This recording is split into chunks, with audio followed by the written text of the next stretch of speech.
ये कहानी है दुनिया भर के गेंदबाजों के दिलों में दहशत का माहौल बना देने वाले वीरेंद्र सहवाग के उस मैच की, जब सहवाग टीम इंडिया में नए नए आए थे और तब सहवाग टीम इंडिया के लिए ओपन ना करके कभी 5वें तो कभी 6ठे नंबर पर बल्लेबाजी के लिए आया करते थे। लेकिन तब समस्या ये थी कि 5वें और 6ठे नंबर पर सहवाग के बल्ले से रन बिल्कुल भी नहीं बन पा रहा था और हालात कुछ ऐसा हो चुका था कि सिलेक्टर सहवाग को टीम से निकालने की बातें भी करने लगे थे।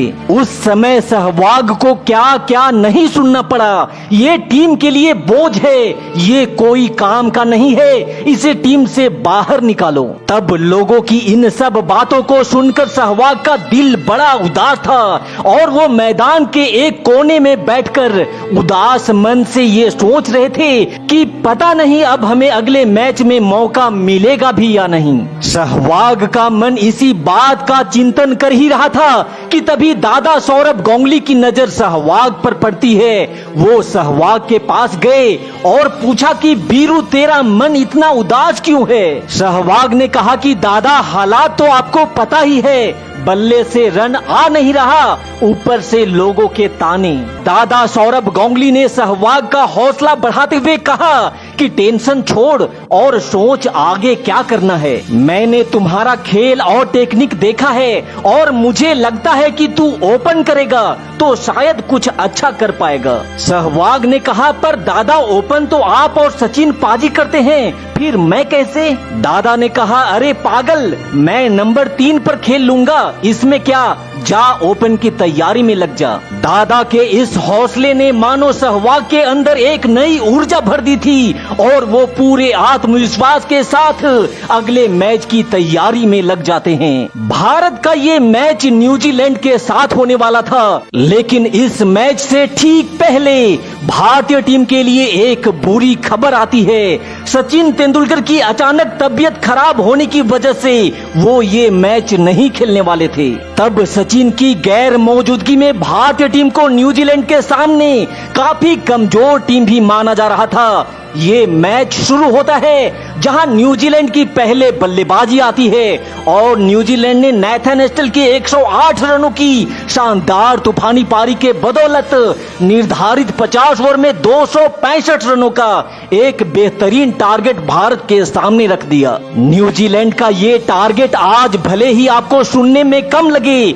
लेकिन उस दौर में ये स्कोर काफी माना जाता था किसी भी टीम को मैच जीतने के लिए। और सचिन तो पहले से ही तबीयत खराब होने की वजह से ये मैच नहीं खेल रहे थे और उनकी जगह सहवाग को ओपन करना था, जिन पर किसी को भरोसा तक नहीं था। यहाँ वीरेंद्र सहवाग के साथ सौरभ गांगुली एक मजबूत और पॉजिटिव इंटेंट के साथ भारतीय पारी की शुरुआत करने मैदान पर उतरते हैं, जहाँ पहले ओवर की पहली गेंद पर ही सहवाग ने ऑफ साइड पर एक जबरदस्त चौका जड़ा और 4 रनों के साथ अपना और भारत का खाता खोला। हालांकि तब न्यूजीलैंड के गेंदबाज भी सहवाग को काफी हल्के में ले रहे थे, लेकिन यहाँ अगले ही पल पैरों पर पटकी हुई गेंद को सहवाग ने इतनी खूबसूरती के साथ बाउंड्री के बाहर भेज डाला था, जिसे देखकर लोगों को ये अंदेशा हो गया था कि ये खिलाड़ी कोई आम खिलाड़ी नहीं हो सकता।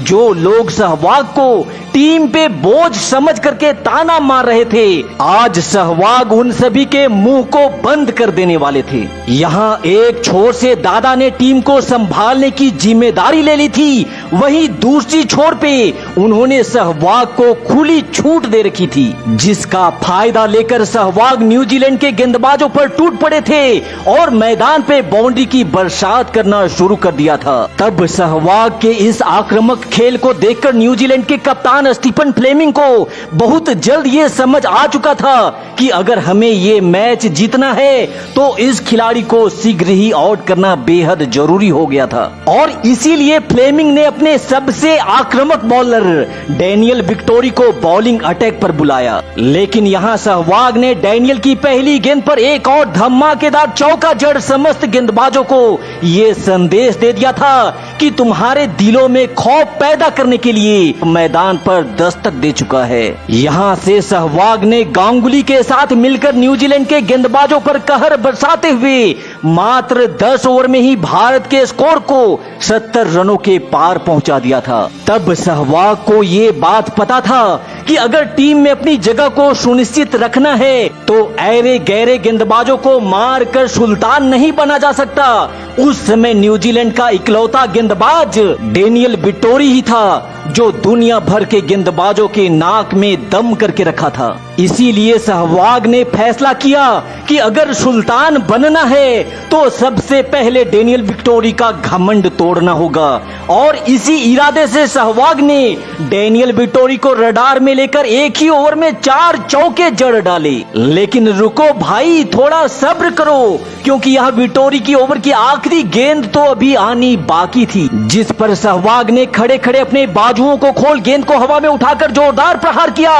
गेंद बनी रॉकेट और जाकर गिरी सीधे दर्शक दीर्घा में। यहाँ दर्शक भी दिल खोल कर सहवाग की इस आतिशबाजी का मजा ले रहे थे, क्योंकि बोरिंग ओडीआई में ऐसी बल्लेबाजी करके सहवाग ने इस खेल के मजे को शिखर पर ला दिया था। और फिर नेथन एस्टल भी सहवाग की नजरों से कहां बचने वाला था। एस्टल की गेंद पर सहवाग ने एक और जोरदार धमाका करते हुए 4 रन अपने खाते में और जोड़ लिए। न्यूजीलैंड के गेंदबाजों को दिन में तारे दिखाते हुए सहवाग अपना अर्धशतक पूरा कर चुके थे और अब उनका ध्यान अपने पहले इंटरनेशनल शतक की ओर था। न्यूजीलैंड के गेंदबाज जो सहवाग को हल्के में लेकर एक सस्ता खिलाड़ी समझ रहे थे, वो अपनी खुली आंखों से अपने साथी गेंदबाजों को तहस नहस होते देख रहे थे।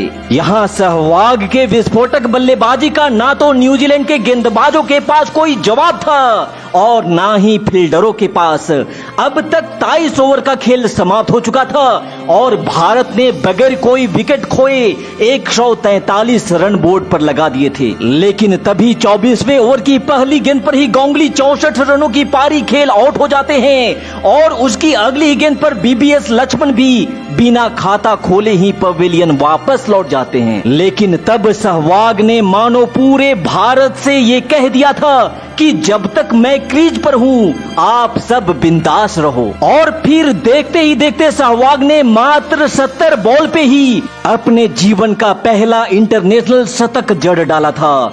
जो खिलाड़ी अभी से कुछ घंटे पहले टीम में अपनी जगह बनाने की चिंता में डूबा था, दादा के एक हौसले ने सहवाग को सुल्तान बना दिया था। सहवाग की इस शतकीय पारी के बदौलत भारत ने बड़ी ही आसानी से इस मैच को 42वें ओवर में ही जीत लिया था। और इस मैच के बाद सहवाग निरंतर टीम इंडिया के लिए ओपन करने लगे।